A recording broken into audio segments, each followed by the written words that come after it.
নমস্কার বন্ধুরা, বং ফুড স্টোরিতে আপনাদের সকলকে জানাই স্বাগত। আশা করি আপনারা সবাই ভালো আছেন, সুস্থ আছেন। তো আজকে বানাবো নবাবী সেমাই। এটা একবার হলেও বাড়িতে ট্রাই করবেন, খেতে ভীষণই সুস্বাদু, একদম মুখে লেগে থাকার মতো। তো চলুন রেসিপিটি শুরু করা যাক। প্রথমেই কড়াইতে দিয়ে দেব 2 টেবিল চামচ ঘি। তার মধ্যে দেব কাজু, আমন্ড বাদাম আর কিশমিশ, আর দিয়ে দেব পেস্তা।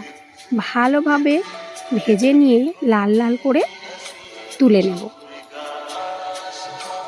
তারপর ওই ঘিয়ের মধ্যেই দিয়ে দেব 400 গ্রাম লাচ্ছা সেমাই, দিয়ে হালকা হাতে ভালোভাবে ভাজবো।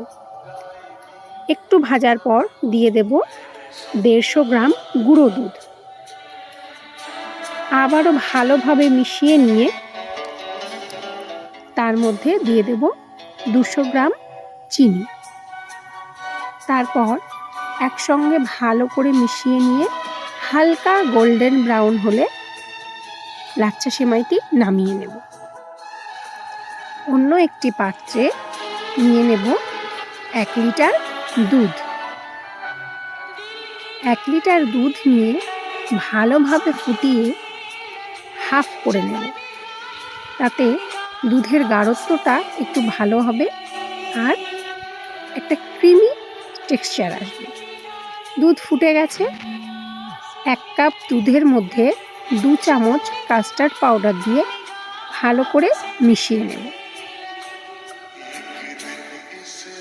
তারপর ওই ফুটন্ত দুধের মধ্যে দিয়ে দেব 3 চা চামচ চিনি আর দুধ আর কাস্টার্ড পাউডারের মিশ্রণটি দিয়ে ভালো করে মিশিয়ে যখন গাঢ়ত্ব আসবে, দেখুন আপনারা দেখতেই পাচ্ছেন কত সুন্দর একটা টেক্সচার এসেছে।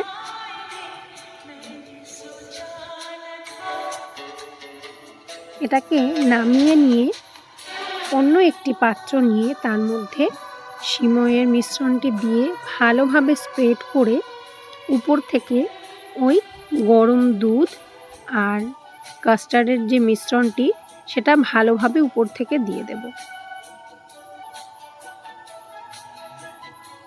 তার উপর থেকে আরও বাকি যে লাচ্ছা সিমইয়ের মিশ্রণটি আছে সেইটি ভালো করে দিয়ে উপর থেকে ঢেকে দেব।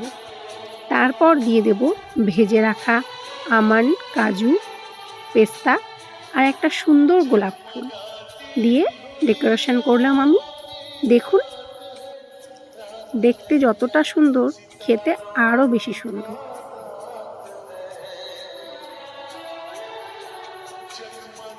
ভিডিওটি কেমন লাগলো আপনাদের লাইক কমেন্টের অনুরোধ রইল। দেখা হচ্ছে আবার অন্য ভিডিওতে। টাটা।